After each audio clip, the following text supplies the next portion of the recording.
dans la tête depuis des années et des années, la Bible a été falsifiée. Donc d'entrée de jeu, pas du tout confiance en la Bible. La première étape, c'est de rétablir cette confiance, pas en allant dans la Bible tout de suite, mais en allant dans le Coran. Sourate 10,94. Si tu es dans le doute sur ce qui t'a été envoyé d'en haut, interroge ceux qui lisent l'écriture envoyée avant toi. La sourate 21, le verset 7 va dire: nous n'avons envoyé avant toi que les hommes à qui nous faisons des révélations. Demande aux érudits du livre, donc en parlant de la Bible, si vous ne savez pas. Sourate 436. Ô les croyants, soyez fermes en votre foi en Allah son messager. Au livre, ici on parle du Coran, il a fait descendre sur son messager. Et au livre, la Bible qu'il a fait descendre avant. Quiconque ne croit pas en Allah et en ses anges, en tel livre au pluriel, donc parlant du Coran et de la Bible, en ses messagers et au dernier s'égare loin dans l'égarement. Croire la Bible. Parce que le Coran pointe à la Bible. Tout ça, ça va servir à établir un lien de confiance avec la Bible. Sourate 5 aussi, le verset 8. Vous êtes aux gens du livre, vous ne tenez sur rien tant que vous ne vous conformez pas à la Torah et à l'Évangile et à ce qui vous avait été descendu de la part du Seigneur.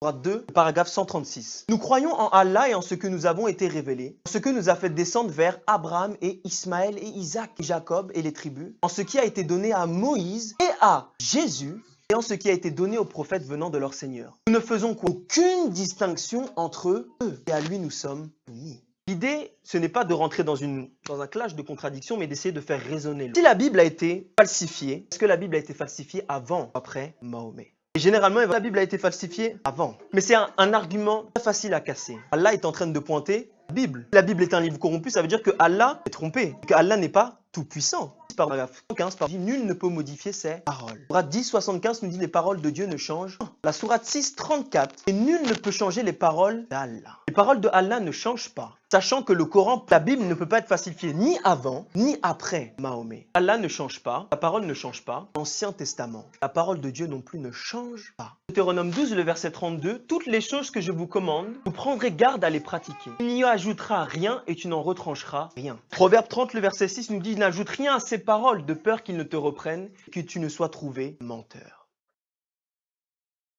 Proverbe 18, le verset 7, que le premier qui parle dans sa cause paraît juste, mais vient sa partie adverse et on l'examine. La Bible nous invite à voir la partie adverse et à l'examiner. Le Coran à ce propos-là. Sourate 4, le verset 82, on nous dit: s'ils provenaient d'un autre que Allah, parlant des livres, ils y trouveraient quoi? Certes, maintes contradictions. Il y a une seule contradiction, ou plusieurs, dans un livre. Le livre n'est pas de Dieu. Dans le Coran, il y a plusieurs contradictions entre sourates. Il y a des contradictions, la Bible. Sourate 206, Allah substitue une révélation pour une autre. Ça veut dire qu'une révélation a été substituée, enlevée à une autre. La parole d'Allah ne change pas. La deuxième contradiction, dans sourate 22, le verset 47, la sourate 32, le verset 5, Allah, un jour pour Allah, est égal à 1000 ans humains. Et pourtant, dans la sourate 70, le verset 4, un jour pour Allah est égal à 50 000 années humaines. Sourate 7, 54 et 25, 59, la terre a été créée en 6 jours. Mais pourtant, dans la sourate 41, 9 à 12, la terre a été créée en 8 jours. 6 jours, 8 jours. Sourate 2, le verset 62, les juifs et les chrétiens seront sauvés. Sourate 3, 85, seulement ceux qui ont accepté l'islam et se sont soumis à l'islam seront sauvés.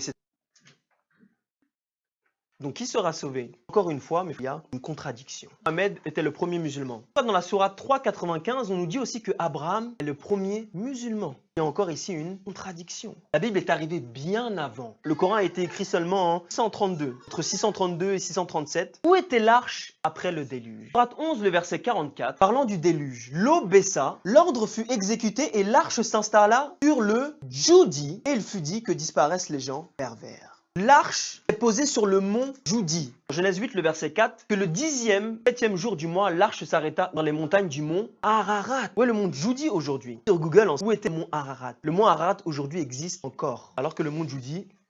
Sourate 6, 74, Abraham parle à Hazar, son père. Donc le Coran dit que le nom de père Abraham était Hazar. Mais pourtant, dans Genèse 11, le verset 26, le père d'Abraham s'appelait Irak. Sourate 11, 85, Sodome et Gomorrhe a été détruit par une pluie, grêle en masse. Sodome et Gomorrhe a été rempli de pierres d'argile, succédant les unes les autres. Alors que dans Genèse 19, Sodome et Gomorrhe a été détruit par le feu et le souffle. Sourate 28, le verset 9. La femme de Pharaon dit: cet enfant réjouira mon œil et le tien, ne le tuez pas, etc., etc.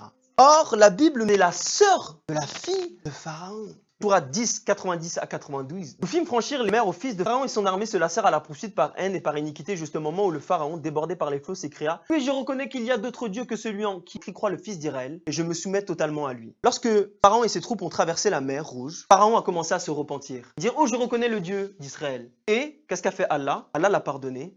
Et Pharaon n'est pas mort dans l'histoire. Ça, c'est ce que dit le Coran. Pourtant, dans la Bible, Exode 14, verset 28, pas un seul ne échappe pas. Répété dans le psaume 136, le verset 15. Le Coran affirme que Aaron, le frère de Moïse, était aussi le frère de Marie. Le frère de Moïse était aussi le frère de Marie, qui est la mère de Jésus dans la sourate 19, le verset 28. Pourtant, il y a plus de 1300 ans qui séparent Aaron de la mère